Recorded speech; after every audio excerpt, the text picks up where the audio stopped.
All right, it's Power 105.1, New York Hip Hop and R&B. Rapman in the building today. Yeah, big up. On a high, I would imagine right now. Yeah, real high. Number one high, you know what I'm saying? I'm so happy for you. Oh, thank you, man. I appreciate that. Rapman created, directed, all the things, made Supercell, which is number one on global number one as we speak. On Netflix. Yes, on Netflix. What does that feel like, my friend? Humbling. Humbling, but it makes me feel happy, man. Like, real, like, it got accepted in a way. Like, I made it for a niche audience in the UK. So to see that everyone else found something that they can relate to all over the world, it just feels like, raw, man. Like, but this didn't just happen.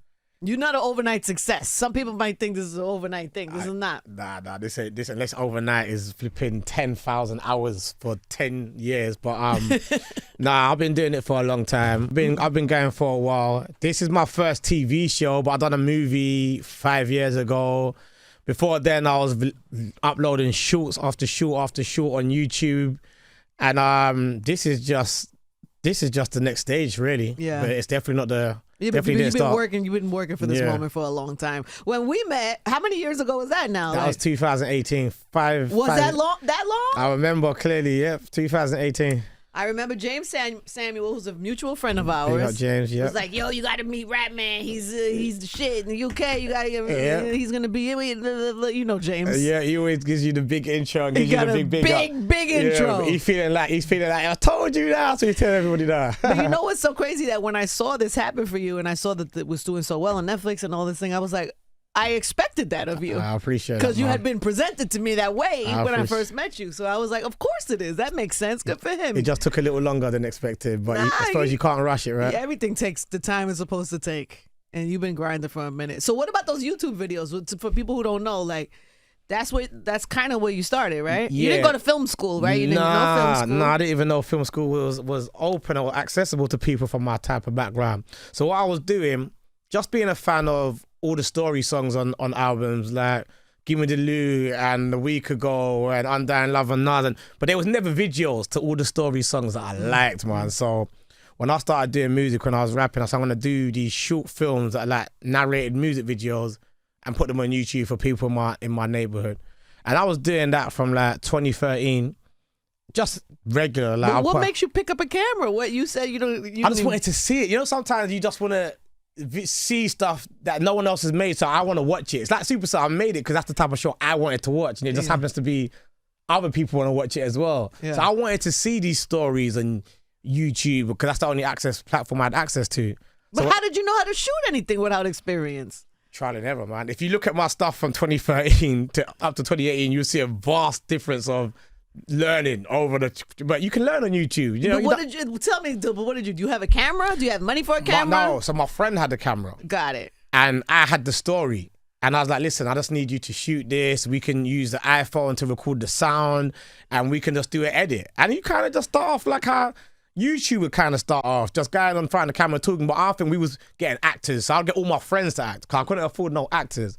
So I'll get my friend to come in and say, okay, just say this when I say this. That's what it means. And you walk in here and you do that, and I'll get all my friends to do it, and we shoot it in my friend's house or in my house if I had time to do it there. And we just started doing that. And then eventually, you put one out on YouTube, an actor will be like, you know what, I'll be in the next one. So you get one actor. But what is the goal? Because you want to be a filmmaker, or because you trying to get popping on YouTube? You were trying to be popping on YouTube. You know what it is? I wasn't doing anything positive with my life at the moment. I was doing nothing positive.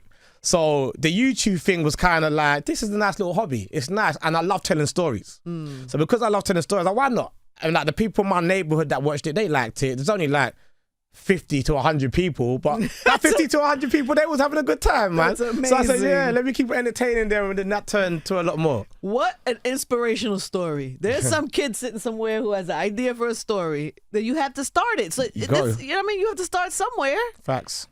And so the progression happens. It's crazy. And then when do you say to yourself, wait a minute, I could be like a real filmmaker and have I think it's equipment and budget and get all the professional actors. It's crazy because there was never the point where I thought I would become a filmmaker. Like in the time on the YouTube, when I was uploading on YouTube, I did write a script. For a movie called Blue Stay, which I went on to go make. But I just wrote that as this would be sick as a movie. Let me try to see what I can do. And it was sat on my laptop for years.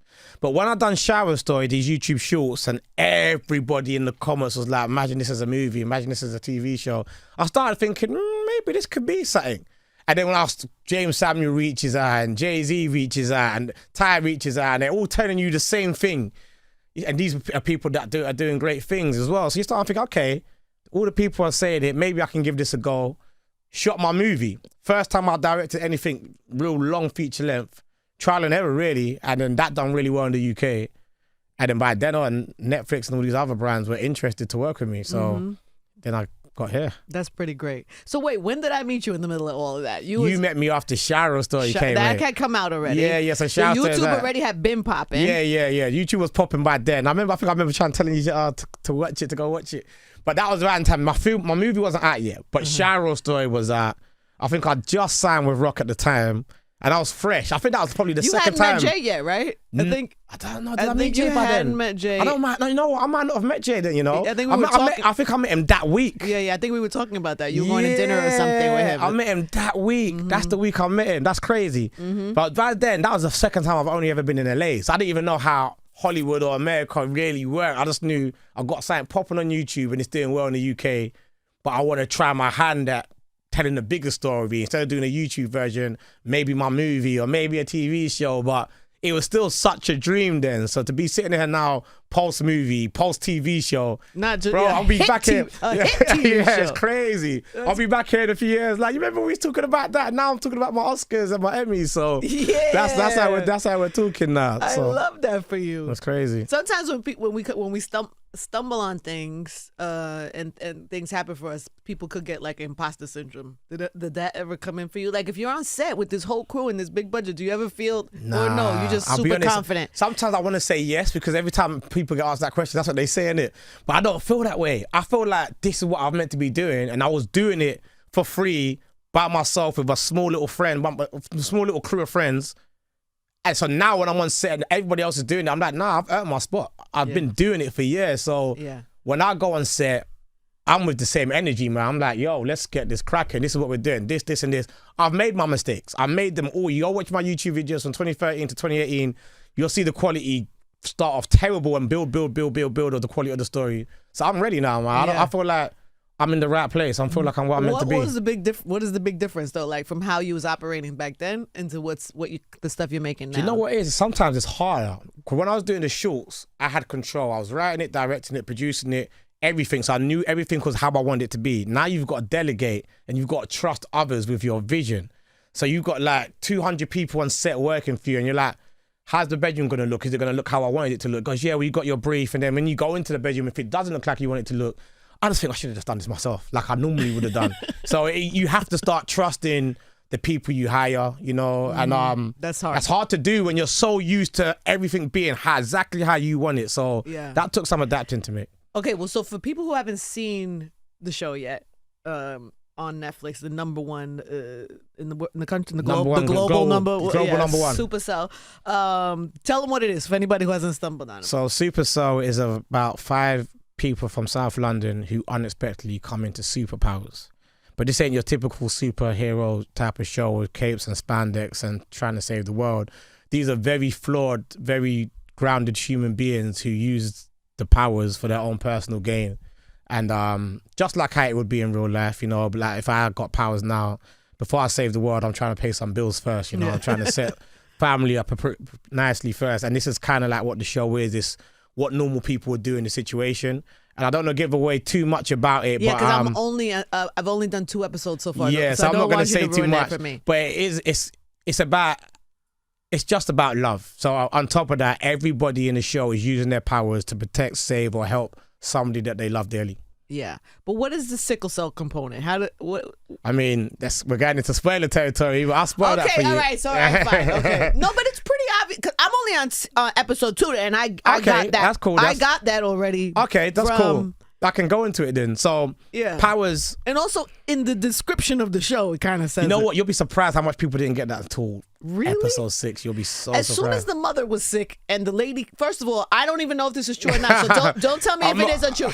But this is what I'm gathering already, because the white lady with the blonde hair who's running the sickle cell plate, to me already, as soon as I saw her on the screen, I knew she's evil. I mean, I don't know. Don't tell me yes or no. I feel like she's probably evil. You gotta watch it and see, man. Okay, all right. You gotta watch it and see. But you're a real TV watcher. I can already tell. When you watch, you watch. But most people don't watch like that. So yeah, for me, the sickle cell. In the show, the sickle cell is basically the source of the power, and the reason for that is for so many reasons. But mainly, I wanted to shine light on sickle cell disease because it's not spoken about enough. A disease that mainly affects dark skin is something I never understood. Something that I don't think is fair. And I feel like, you know what, if there's something in this world that can weaken us, I'm going to flip on its head and make it something that can empower us. So I want people who are living with sickle cell to feel seen, to feel strong, to feel proud, you know, to have that conversation. And yeah. Yeah. Is somebody in your family or no, I just knew a girl like really well who would never come into college. She'd come in and then not come in. I'd be like, why are you always missing college? And she explained it to me. She sent me a picture of her on a hospital bed and showed me the massive bag of blood that she had to get transfused. And I just thought, she does that every 2 weeks, sometimes more. I thought that's crazy to live with. She started breaking down how it affects her. And then I started meeting more people over the years with it, and I was just like, nah, no one knows about this. It's like it's a hidden secret, you know, like people, it's like a taboo thing. So I just wanted to just shed light. Yeah, and it made sense. The story's so good. I appreciate that. So what happens now? Is there like celebrating? Are you already working on the next thing? Like, what happens? I've definitely celebrated internally. I'm happy with the show, and you're in the moment, right? Yeah, you're not missing the moment. But I am thinking of the next thing. So I already just wrote a movie and I just got the notes back from the studio. So I got to go in and do another draft. That's the first thing I'm going to do when I get back to London. There's been whispers, maybe there might be a season two, but it's not confirmed. So I'm thinking, do I start jotting some things down in the meantime? Let me tell you right now. Let me confirm it for you. Yeah, that's what I love. Because there's no way you have a global #1 show on Netflix and they don't give you a second season. That's what everybody's saying. So I'm starting to jot things down. Like, I already had the big idea for it, but I'm jotting things down. So when that call comes, it's like I'm ahead of schedule. And I'm getting a lot of interest from a lot of studios right now. I love that for you. We'll Congrats, man. Yeah. Wait, so what is the Rock Nation affiliation? Your management? So they still manage me, yeah. And are they involved in has Jay been involved in any of the he gets early screenings, but he hasn't come on as a producer or anything. But what I know about Jay, he gives good notes, no? That's what everybody says. He never gave you notes? No, because he wasn't in the production. He's wasn't like a producer. My favorite notes guy. Everybody says that. That's what James says. I heard that he's sick at notes. He ain't gave me something. He ain't gave me nothing, but he has had a chance to. He gets episodes. So like the show came out obviously a few weeks ago. He had the episodes from December. Got it. So he just got them early and he told me how much he enjoyed them. But they haven't come on board other than as management. They haven't come on as a producer on one of my projects yet. Yeah. But that's great. And then why are there so many amazing actors in the UK? What is happening? Do you know what it is? In the UK, there wasn't that much outlets of making it past. Okay, other than your 9-to-5 job, there was becoming a soccer player or becoming an actor. Those were like the two things you do if you can't find a good job. We didn't have basketball players. We didn't have baseball players. Not people that made big money. And the rap scene that was in early days, you couldn't make a lot of money. Now it's a lot different. You're seeing rappers coming over and doing really well. But growing up, those were the only things. So actor or soccer? Actor, soccer, or you can dabble in the streets, you know? So if you don't want to do all of that. That's crazy. That's so different. Exactly. So everyone went to drama school. A lot of actors are trained. They're trained. You know, they went to school if they didn't go to the school, they went to classes on the weekend. It was just a normal thing. So they can do your accent, they can do our accent. It's really unbelievable. And they just mix it up. Yeah. It's really unbelievable. And you got a great cast in this show. That. My God. I appreciate that. You picked all those folks? Yeah, me and my casting director, and I have to choose everyone. And they all put their heart into it, man. So big them all up. Love that. So what's next for you, man? I know you said movie and all of that, but I just feel like you got big picture plans for other things. I want to do a movie next. That's kind of like where I want to go with it. But I want Supercell to continue. So I'm trying to figure out how I can do both in a timely fashion, because I can't open a message without someone else saying where's season 2. So I want to feed the world, but I need to feed the world, make sure it's quality. So I'm just kind of pushing forward, man. Like, I never stop. So the minute I get off the plane, I'll be back to work. And I'm always trying to keep on providing with high quality stories, man. Amazing. Congrats on everything, my dear. Thank you. Anything else that people need to know about? No, just go and watch Supercell. It's been out for a few weeks and it's not too late. It's still in the top 10 in I'm every only country. on episode 2. I have a flight tonight. I'm going to watch 3 and 4 on the flight. And then when I get to the hotel, I'll probably finish it. It's 6, right? 6 episodes. So you can get through it quick. Watch it. If you like it, spread the word. And that's all. You know, we want it to keep on going. We want people to enjoy it. Congratulations, my dear. Thank you very much. Rapman, everybody. Spot 105.1.